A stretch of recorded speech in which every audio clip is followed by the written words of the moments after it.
হরে কৃষ্ণ বন্ধুরা। তো আজকে নিয়ে এসেছি তোমাদের কাছে একটা আনন্দের খবর, মানে আমারই আনন্দের খবর। তো আমি প্রথমেই সকালবেলা রেডি হয়ে চলে এসেছিলাম মসলান্দপুর স্টেশনে, কারণ আমি যাচ্ছিলাম হাবড়াতে। ইতিমধ্যে আমি হাবড়াতে চলে এসেছি, খুবই কষ্টের মধ্যে ভিড়ের মধ্যে দিয়ে আসতে হয়েছে। তো বাড়ি ফেরার সময় তো আরও বেশি ভিড় হয়েছিল। আস্তে আস্তে দেখতে থাকো কি কি ঘটে। একটা সারপ্রাইজ রয়েছে তোমাদের জন্য। তো সেই সারপ্রাইজটা পেতে হলে লাস্ট অবধি তো স্কিপ ছাড়া দেখতেই হবে। তো আমি হাবড়াতে চলে আসলাম। আসার পরেই আমি যাচ্ছি হাবড়ার যে মার্কেটটা রয়েছে সেখানটাতে। তো আমি যে রাস্তা পার হওয়ার জায়গাটা রয়েছে না, ব্রিজ আর কি, ব্রিজটা দিয়ে আমি চলে আসলাম। আসার পরে সোজা রাস্তা ধরে আগাতে থাকলাম, যে গলিটা রয়েছে সেই গলির মধ্যে দিয়ে চলে আসলাম। আর এই বাঁ সাইডে দেখো, এখানটাতে হাবড়ার যে স্টেশনের যে টিকিট কাউন্টার, সেটা আমরা তো ওখানটা বরাবর সরাসরি চলে আসলাম। আসার পরে সামনের দিকে দেখো কতটা ভিড়, কারণ সবাই নেমেছে আর কি। অনেক এখানটাতে ভিড় হয়, কারণ এটা পাইকারি বাজার আছে এখানটাতে অনেক। তো ওই সাইডে একটা রাস্তা চলে গেছে, আমি ওই রাস্তায় না গিয়ে একেবারে সোজা রাস্তার দিকে চলে আসলাম। আর মনে মনে হরে কৃষ্ণ নাম জপ করছিলাম, কারণ আমার তো আজকে খুবই আনন্দের দিন, কারণ আমি আমার স্বপ্ন পূরণ করতে যাচ্ছি ওখানটাতে। তো প্রথমে রাখির কাজটা মিটিয়ে নিলাম। তো প্রথমে ঢুকে একটা ডান্সের একটা গলি আছে, সে আমি গীতা এন্টারপ্রাইজে যাচ্ছিলাম রাখির জন্য, মানে আমার ফ্রেন্ডের জন্য। সেই গীতা এন্টারপ্রাইজটা অতি কষ্ট খুঁজে পেলাম। তারপরে ওদের যে গোডাউন আছে, সেই গোডাউন থেকে আমরা জিনিস কিনলাম, মানে রাখি যেহেতু কেক বানায়, তো কেকের জিনিস কিনলাম। তো তোমরা যদি কেউ কেক অর্ডার দিতে চাও বসিরহাটের ধারে কাছে থেকে, যদি কেউ ভিডিওটি দেখতে পাও বা কেক অর্ডার দিতে চাও, তো আমার কমেন্ট বক্সে জানিয়ে দিও, আমি রাখিকে জানিয়ে দেবো। খুনি ও এগলেস কেক বানায়, যেহেতু ওরা বৈষ্ণব। তো তোমরা সমস্ত কিছুতেই অর্ডার করতে পারো, ওর কাছে সবসময় সব কিছু থাকে। তো যাই হোক, এখানে দেখো গীতা এন্টারপ্রাইজের যে শোরুমটা, সেটা 3 তলায়। কতটা জিনিসপত্র, রাস্তা দিয়ে উঠতে কতটা কষ্ট হচ্ছে তুমি দেখেছো। তো দেখো এখন আমরা কতটা মার্কেটিং করেছি, প্রায় 1,500-2,000 টাকার মার্কেটিং করে আমরা নিচে যাচ্ছি। এখনও কিছু বাকি রয়েছে ওর, সেইগুলো মেন দোকান যেটা নিচে সেখান থেকে কিনবে, কারণ ওটা স্টকে ছিল না। তো দেখো বৃষ্টি পড়ছে ইতিমধ্যেই, তোমাদের ক্যামেরা যতক্ষণ ক্যাপচার ততটুকুনি দেখালাম। তারপরে আমি চলে এসলাম আমার সারপ্রাইজের জায়গায়, গোপাল কিনতে। তো দেখো কত কিউট কিউট গোপাল। আমি ছোটোটা নিচ্ছি, কারণ আমার সাধ্য নেই অত বড় কেনার, যেহেতু আমি নিজে টাকা জমিয়ে কিনছি, তো আমার অনেক দিনের শখ।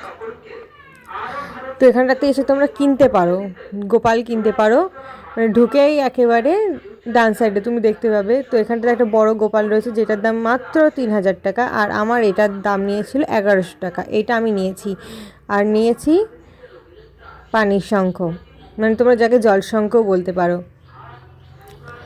তো দেখো কত কিউট লাগছে, কতটা তোমাদের পছন্দ হয়েছে সেটা তোমরা আমাকে জানিয়ে দিও পরে। তারপর গীতা এন্টারপ্রাইজের মেন দোকানে চলে আসলাম।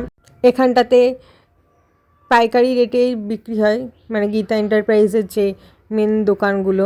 তারপর আমি চলে আসলাম গোপালের ড্রেস কিনতে। দেখো কত কিউট কিউট ড্রেস, কিন্তু ভাই গোপালের ড্রেসের দাম অত্যাধিক বলে আমার মনে হলো আর কি। তোমরা বলে এখানটাতে কেমন কি তোমাদের দামটা লেগেছে, বেশি কি কম।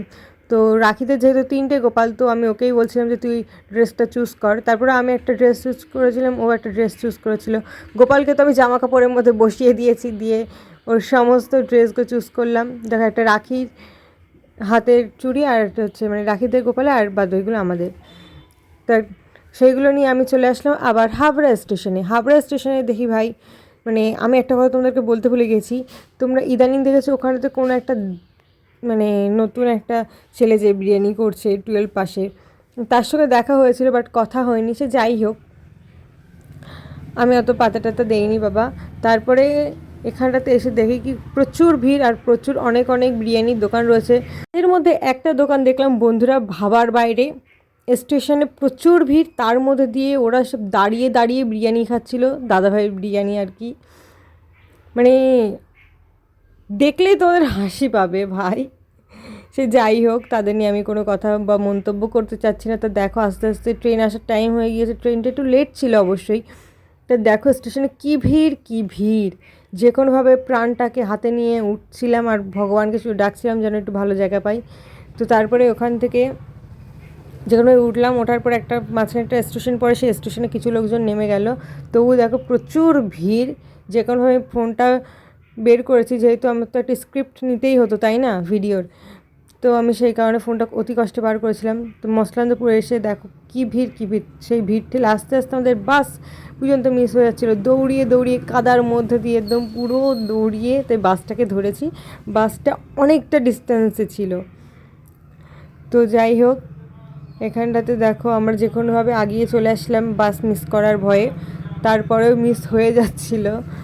তো যাই হোক, তো অতি কষ্টে বাসটাকে ধরার পরে কিছুক্ষণ দাঁড়িয়ে থাকলাম। থাকার পরে আমরা তো একটা সিট পেয়ে গিয়েছিলাম, অনেকে দাঁড়িয়ে রয়েছে।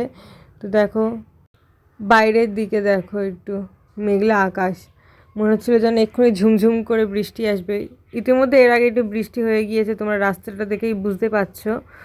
তো আস্তে আস্তে আমরা বাড়ির পথে রওনা দিলাম। মানে বাড়িতে এখন যাচ্ছি না অবভিয়াসলি, বিকজ আমি যাচ্ছিলাম একটু কম্পিউটার সেন্টারে আমাদের অ্যাটেন্ডেন্স দিতে।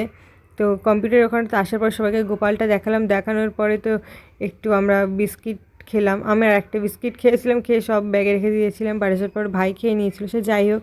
তারপর অ্যাটেন্ডেন্স দেওয়ার সময় তো সার্ভার প্রচুর পরিমাণে ডাউন। তো দেখো স্যার বলছে আমাকে নেওয়া যাবে না, আমি সেলিব্রিটি। তো যাই হোক, অ্যাটেন্ডেন্স দিয়ে বাড়ি চলে আসলাম।